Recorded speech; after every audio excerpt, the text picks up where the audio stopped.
Los compañeros de Cifreu por invitarme a este panel y bueno, un poco contar desde la asociación también lo que hemos vivido y compartido con Sergio, con su familia, todo este proceso. Proceso que está muy bien relatado en el libro, ¿no? Donde, a pesar, obviamente, es un libro relatado en primera persona, la mayor parte, pero donde en cada frase está marcada la solidaridad, donde cada frase está marcada la lucha que ayudó en principio a encontrar a Santiago después de 78 días y hoy que debe seguir y que sigue en la búsqueda de justicia. Como dice el libro, esa justicia en la que ellos eligieron el camino largo. El camino corto era aceptar de que Santiago había estado 77 días ahí en el agua, en ese lugar, por donde habían pasado ya 3 veces, pero la 4ª vez, que se había ahogado solo. Y bueno, a lo sumo se podía haber llegado a imputar a alguna gendarme por abandono de persona. Y el camino largo es el camino que compartimos y es el camino que han elegido y que tuvieron que elegir también las madres, las abuelas, que es el camino de imputar al Estado por lo que realizó, que fue una desaparición forzada. Desaparición forzada, en este caso seguida de muerte. En ese camino la asociación camina, valga la redundancia, junto a Sergio.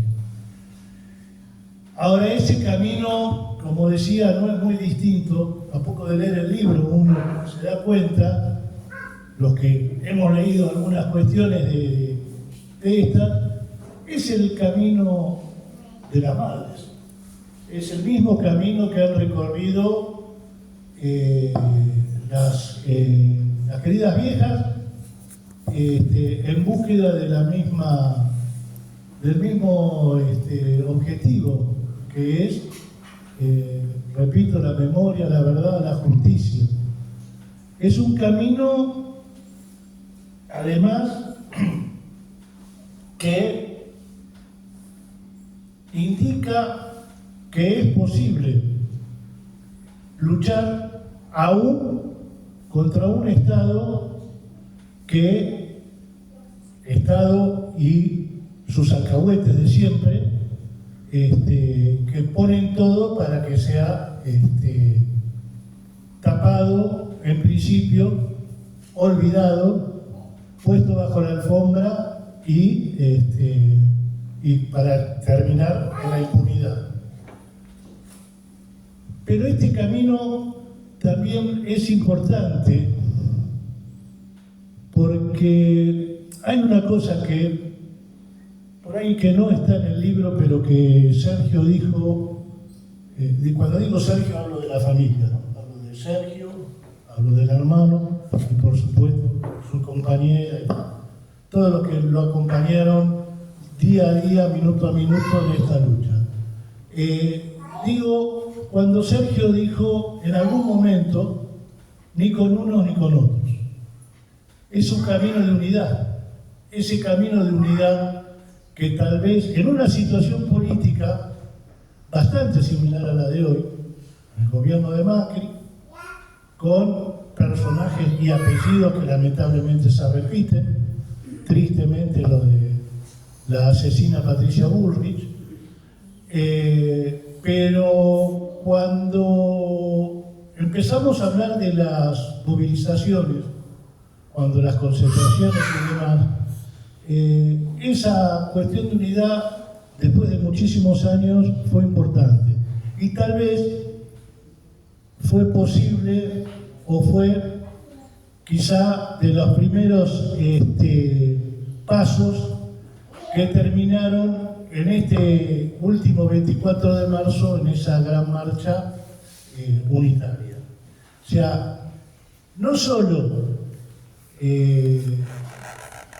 se repite la historia de la desaparición, como se repite la historia de las madres, como se repite la historia, en el caso López, sino que además se repite esta cuestión de que esta respuesta tiene que ser unitaria. Y eso es lo que creo que también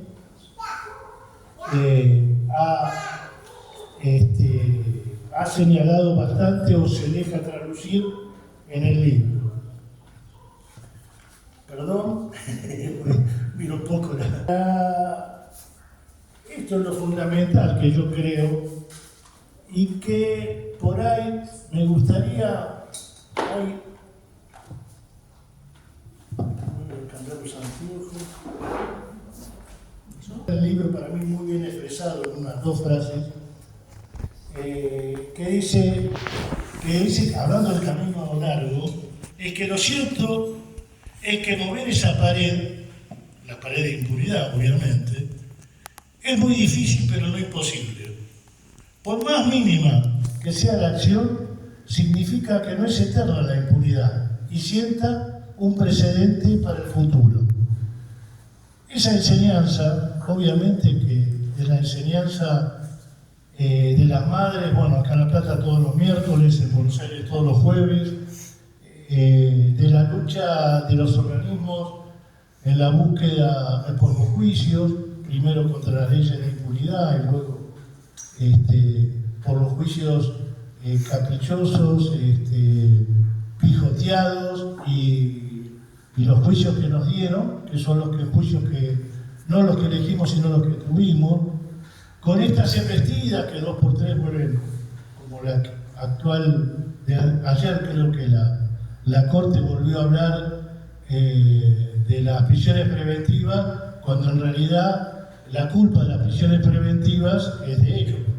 No haya juicios no es culpa de los familiares, no es culpa de las víctimas, sino precisamente culpa del Estado que no brinda las herramientas necesarias para los juicios. Pero bueno, un poco es eso. Yo recomiendo el libro, no soy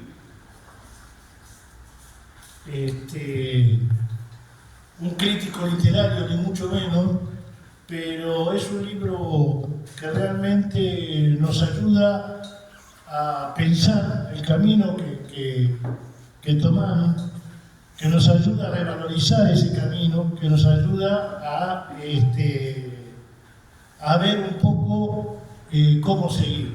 Y en ese sentido quería leer, por último, una frase que está casi al final del libro, antes de la última carta a Santiago, que es cuando dice: se supone que ahora debería decir, dice Sergio obviamente, ¿no? Se supone que ahora debería decir Santiago presente, pero ¿por qué no está? ¿En reemplazo de su presencia o porque realmente está todo el tiempo y todas y todos somos de alguna manera Santiago? Sea como fuese, Santiago no es una ausencia, no es alguien que no está, sino que su ser, su alma, su símbolo se mantiene entre nosotros gracias a todos los que lo recuerdan, los que luchan, los que buscan justicia, cada uno desde su lugar, aportando su modesto grano de arena para avivar la llama de la memoria y para que el olvido no llegue antes que la verdad.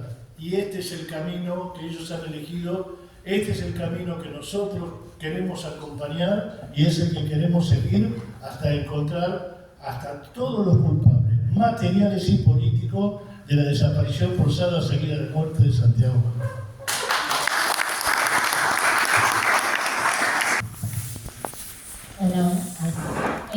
Hola. Gracias Sergio que me escribió para invitarnos, gracias Citrego también por invitarnos acá a esta charla, a este espacio de encuentro.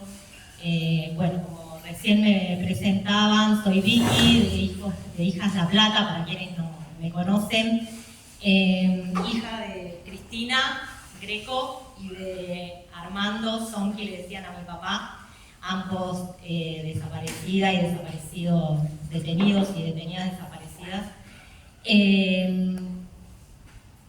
Primero que nada, quiero hablar, como yo todavía no leí el libro porque recién lo compré, hablar de un poco lo que somos hijas, lo que significa ser hijas de desaparecidas y desaparecidos.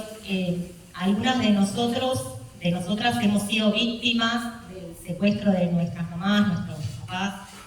Otras han nacido en cautiverio, alguna otra ha sido apropiada, como Tami acá, nuestra compañera chilena, que es la primera nieta recuperada. Otras compañeras son hijas de militantes, presos políticos, como Mariana. Entonces, cuando yo en particular leí el título Olvidar es imposible, realmente me sentí y nos sentimos muy identificadas solamente con el título, sin haber leído el libro. ¿Por qué? Porque tener un familiar, una familiar desaparecido, implica eso. Cada día de la vida cotidiana de una, no poder olvidar esa situación y tener siempre presente, siempre recordar, que recordar quiere decir volver a pasar por el corazón, a nuestros seres queridos, ¿no? Yo, por ejemplo, tenía 2 años, casi 2 años cuando desapareció mi mamá y también mi papá, o sea que no me acuerdo absolutamente nada de ellos, pero sí tengo la presencia en lo cotidiano, como recién leía Carlos. Una canción, un poema, una película, un aroma, todo eso en el día a día nos traen a esos familiares. Yo suelo decir, todos los caminos llevan a Roma, porque por ahí no es específicamente de lo que habla una película, pero siempre encontrás un hilo conductor, depende de qué película, ¿no? Obviamente, un hilo conductor con ese recuerdo. Entonces, con el título nos sentimos primero que nada súper identificadas y en un punto hermanadas, ¿no? Desde el dolor que significa esa ausencia, presencia, ¿no? Así que, nosotras como hijas empezamos a juntarnos en el 2021, en plena pandemia, pero venimos militando desde el 95, hace más de 30 años, aunque nos veamos jóvenes todavía, hace más de 30 años, en el 95 empezamos a militar, para quienes nos conocen, pues varios sí, pero por ahí otros no. En plena vigencia de las leyes de impunidad, de obediencia de vida, punto final y el indulto, tiempos muy difíciles en cuanto a lo que significaba hablar de tu mamá, de tu papá, de los 30.000. Y nos empezamos a juntar, adolescentes, cuando nos empezamos a juntar, en función de unos puntos básicos que tenían que ver con el juicio y castigo a los responsables de la desaparición, secuestro y asesinato de nuestros padres y madres, restitución de nuestras hermanas y hermanos apropiados, de los cuales todavía hay más de 300 jóvenes apropiados y apropiadas, apertura de todos los archivos, lo cual nos ayudaría si hubiesen sido abiertos en estos años de democracia, siempre decimos democracia entre comillas. Todos y cada uno de los gobiernos se negaron a abrir esos archivos, Y otro de los puntos básicos era desmantelamiento del aparato represivo. ¿Por qué? Porque allá, desde aquella época, veíamos la continuidad que tiene ese aparato represivo y las consecuencias de esa continuidad. Lo que implicaba que quienes habían sido parte del genocidio estuvieran libres, caminando, siendo esos buenos vecinos, otros que fueran parte de las fuerzas, como sucedió cuando desapareció Julio López acá en La Plata, que a raíz de la investigación de los organismos se pudo saber que había por lo menos más de 9.000 efectivos de la policía bonaerense que habían sido parte de la dictadura. Eso no en los 70, eso ahora, hace unos años. Eso posibilitó también, por ejemplo, la desaparición de Jorge Julio López. Entonces nosotras vemos un hilo conductor con ese genocidio que se produjo en la década de los 70, pero no solo con ese genocidio. También vemos un hilo conductor con un genocidio anterior que nuestro país viene arrastrando, que tiene que ver con lo que sucedió con los pueblos originarios.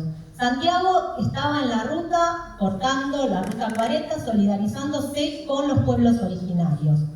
Esos pueblos originarios estaban luchando por su territorio ancestral. O sea que entendemos desde un punto que Santiago es una víctima más del genocidio que se viene cometiendo desde la década de 1880 en adelante. Un genocidio que todavía tiene continuidad, porque los pueblos originarios siguen siendo perseguidos, siguen siendo aniquilados. Entonces, siempre fue uno de nuestros intereses poder marcar esa continuidad y esa impunidad que se viene atravesando hace tantos años. Entonces, desde nuestro punto de vista, eso es lo que posibilita que estemos hoy en las condiciones que estamos. Si bien Santiago no fue el primer desaparecido en democracia, porque como ya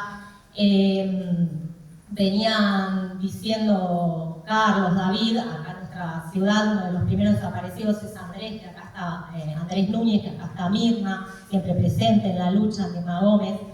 Sí, lo que nosotras vemos, y habiendo leído varios artículos de Daniel Feister, que es un especialista en genocidio, que sí es la primera vez que desde el Poder Ejecutivo se motiva la persecución, se avala y se defiende la persecución y el secuestro y la desaparición de un militante, porque Santiago, entre otras cosas, para nosotras vemos que además de ser un ser solidario, completamente humano, un artista, un compañero, porque él estuvo acá en La Plata, sabemos que participaba en el Centro Cultural Hermanos Zaragoza, si mal no recuerdo, él ahí hacía una huerta, se les había ocurrido la loca idea de en la vereda hacer una huerta orgánica. Eso tenía para mí Santiago, ¿no? Poner el cuerpo. En cada lucha en la que él creía, ponía el cuerpo. Por eso fue perseguido Santiago. Por eso fue asesinado, secuestrado. Nosotras vemos esa continuidad. Y por eso nos interesa remarcar esto. Que el gobierno racista, xenófobo, y que empezó ya desde aquella época del macrismo a promover los discursos de odio, hoy tiene la continuidad en este gobierno fascista, también racista, xenófobo, misógino, femicida.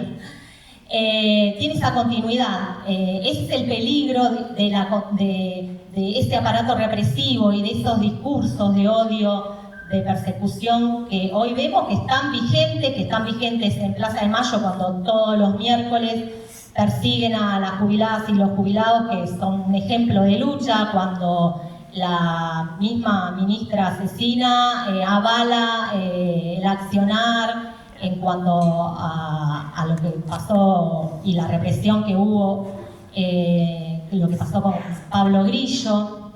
Desde el Estado vemos que ahí desde ese momento se empezó a gestar una vez más esos discursos de odio, pero también nosotros queremos resaltar la solidaridad que hubo, por lo menos en los primeros momentos de esa desaparición, las marchas multitudinarias.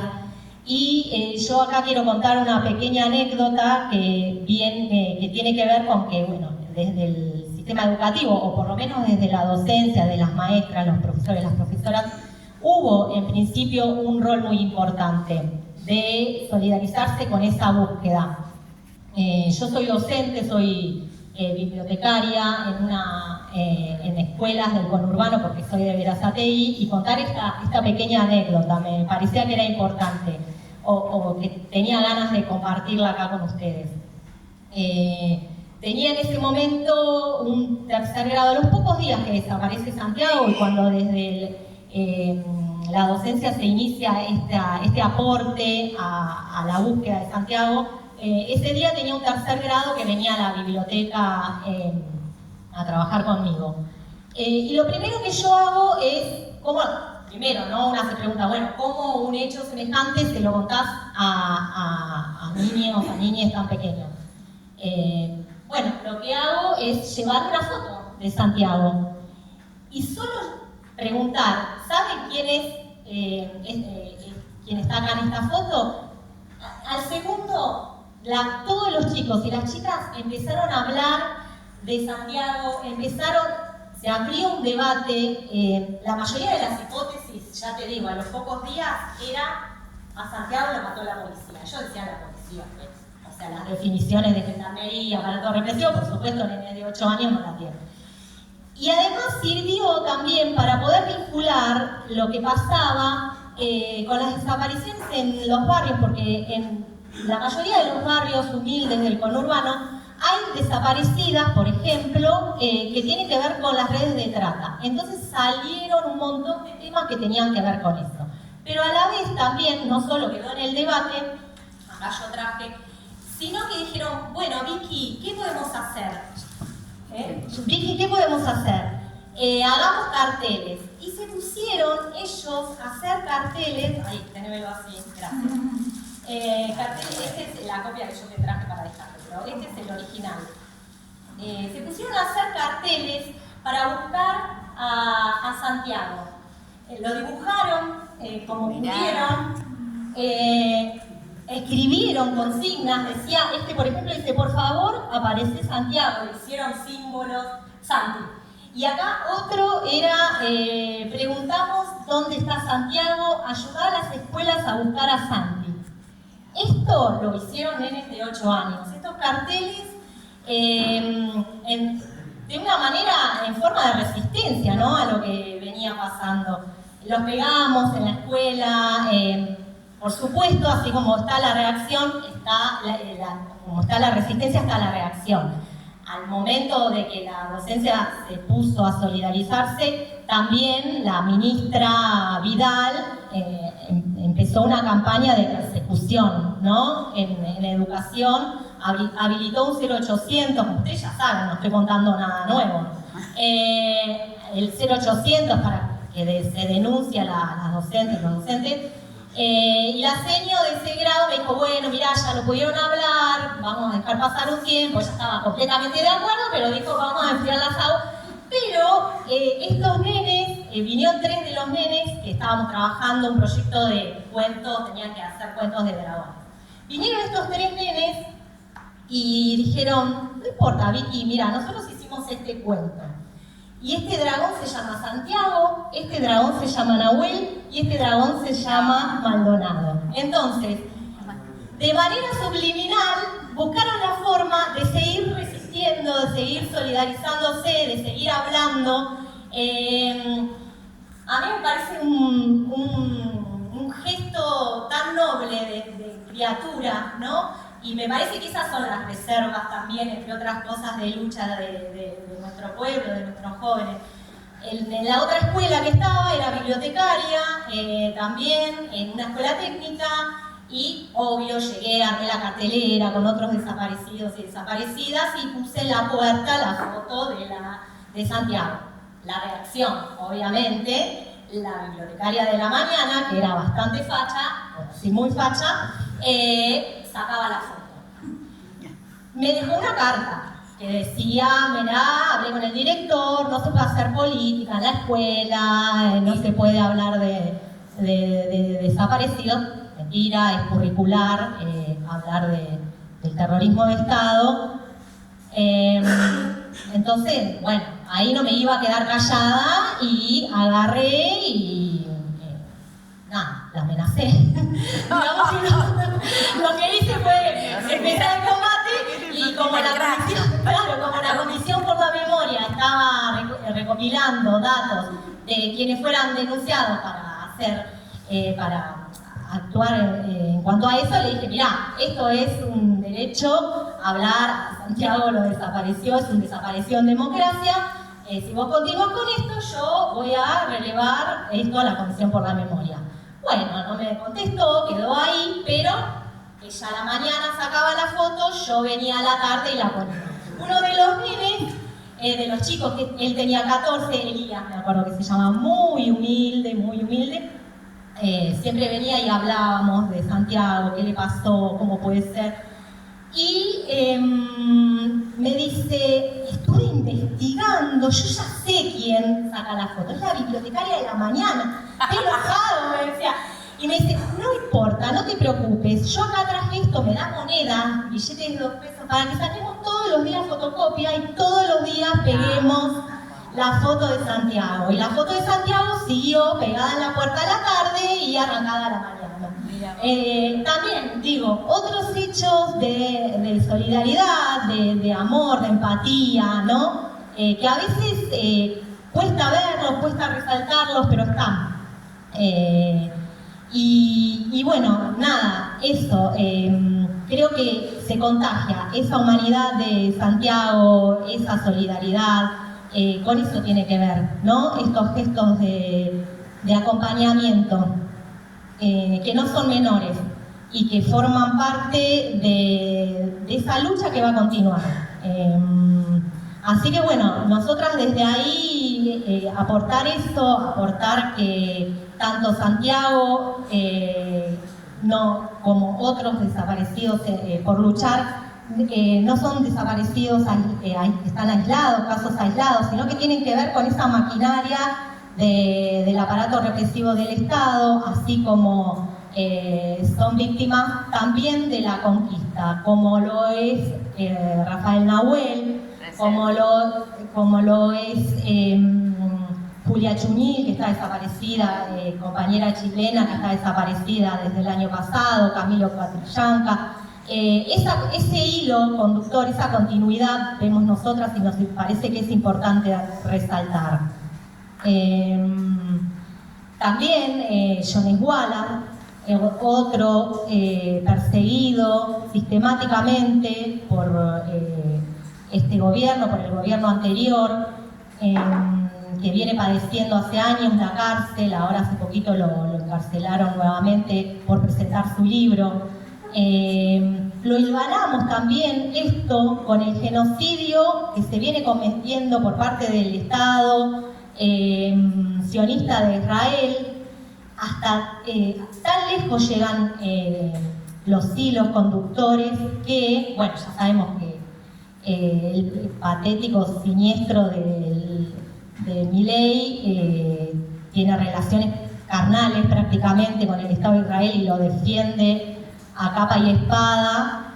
El genocidio está vinculado porque en la Patagonia varias provincias firmaron acuerdos con Mercorot, la empresa de agua de Israel.